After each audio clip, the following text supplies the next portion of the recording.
Olá, povo de Deus, quarta-feira da quinta semana do Tempo Comum, 10 de fevereiro de 2021. Primeira leitura é Gênesis 2, de 4b a 9, de 15 a 17, e depois nossa reflexão vai com Marcos 7, de 14 a 23. Na segunda e terça-feira, lemos um relato da criação que está no primeiro capítulo de Gênesis. Hoje estamos com um outro relato que os exegetas dizem ser mais antigo que o outro. Este relato que começamos hoje traz mais detalhes e é muito mais mitológico. Procura responder inúmeras questões sobre a origem de tudo o que há. Coisas que o povo de Deus buscava entender, sendo a mais grave a origem do mal. Se Deus é o criador de tudo, como entrou o mal no mundo? Hoje temos o início com a descrição de que tudo foi feito para a harmonia de todas as criaturas, todas interligadas, colocadas no jardim do Éden. Criação do homem do pó da terra e o sopro divino que lhe deu vida e dinamismo.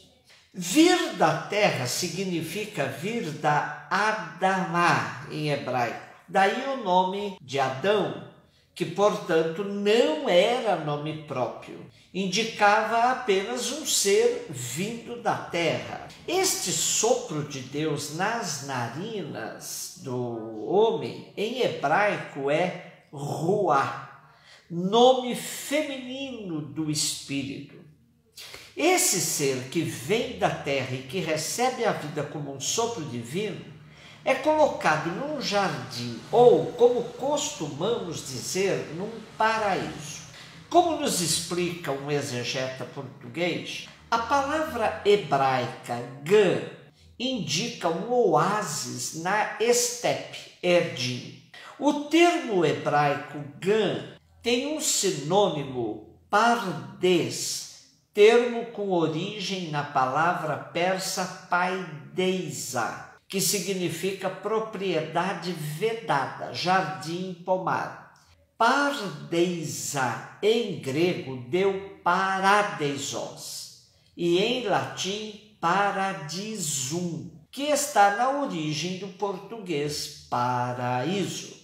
Aí tudo que o homem precisava e que podia desfrutar de tudo, ele tinha aí. Porém, apenas uma árvore estava vedada ao seu acesso. A árvore dos frutos proibidos recebeu o nome de árvore do conhecimento do bem e do mal. Como o pensamento semita se guiava pelos contrários, bem e mal simbolizavam uma totalidade. Isto é, ter a noção dos dois ao mesmo tempo era ter a onisciência própria e exclusiva de Deus. Por causa disso, pelo anseio do homem de querer ter o pleno conhecimento de tudo, o que era atribuído unicamente a Deus, o autor deste relato da criação diz que o mal entrou no mundo. É uma explicação mitológica, a exemplo de tantas outras narrativas míticas que temos. O que vemos é que a origem do mal continua intrigando a humanidade.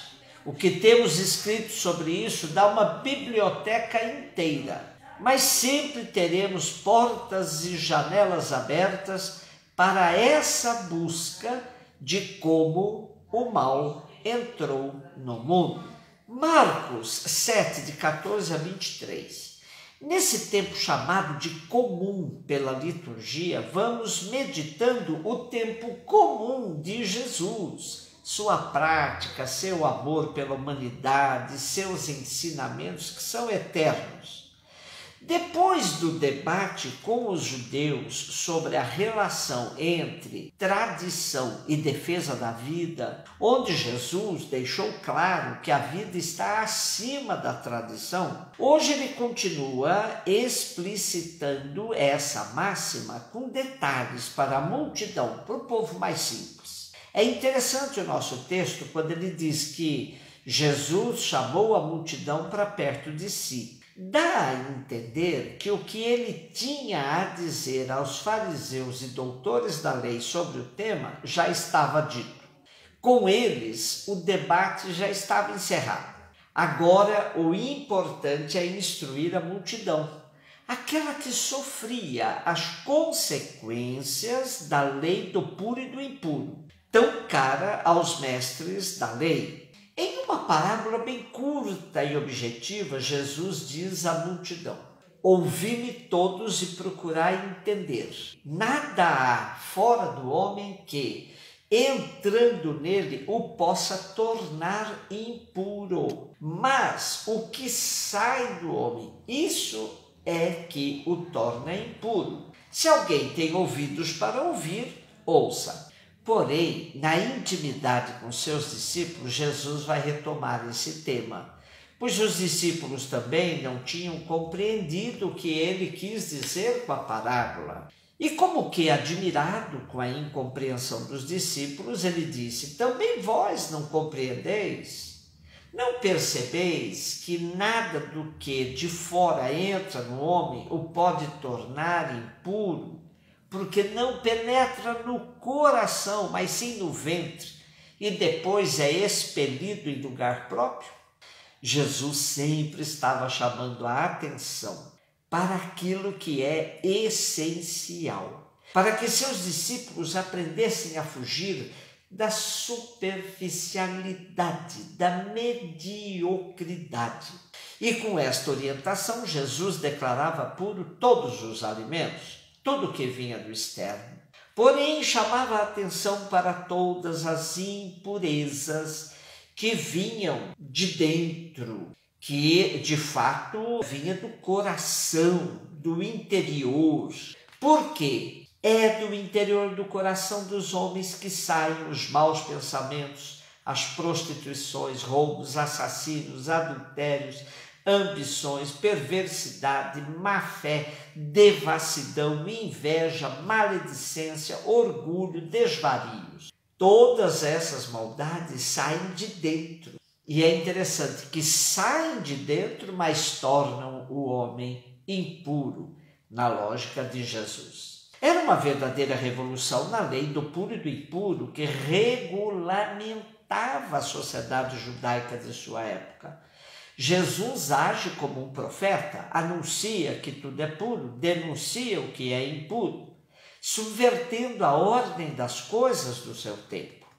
Interessante observar essa perspectiva de Jesus quanto ao binômio tão utilizado no nosso meio, profano e sagrado.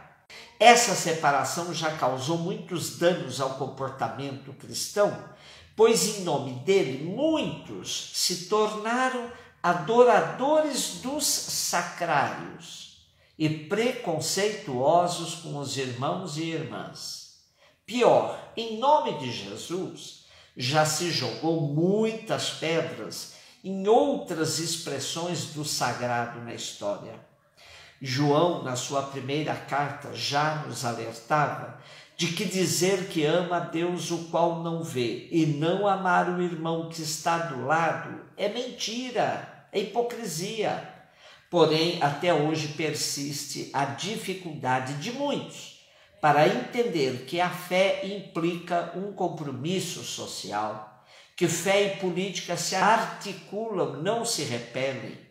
O Vaticano II, na Constituição Pastoral Gaudium et Spes, já nos dizia: as alegrias e as esperanças, as tristezas e as angústias dos homens de hoje, sobretudo dos pobres e de todos aqueles que sofrem, são também as alegrias e as esperanças, as tristezas e as angústias dos discípulos de Cristo.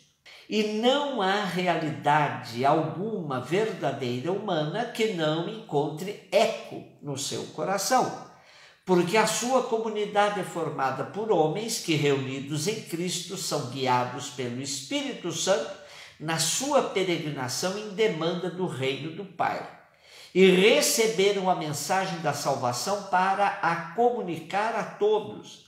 Por este motivo, A igreja sente-se real e intimamente ligada ao gênero humano e à sua história. Portanto, podemos dizer, em relação ao sagrado e profano, ninguém separe o que Deus uniu. E em relação ao puro e impuro, comecemos a faxina do lado de dentro, pois assim estaremos criando espaços mais limpos também ao redor de todos nós. Um beijo no seu coração.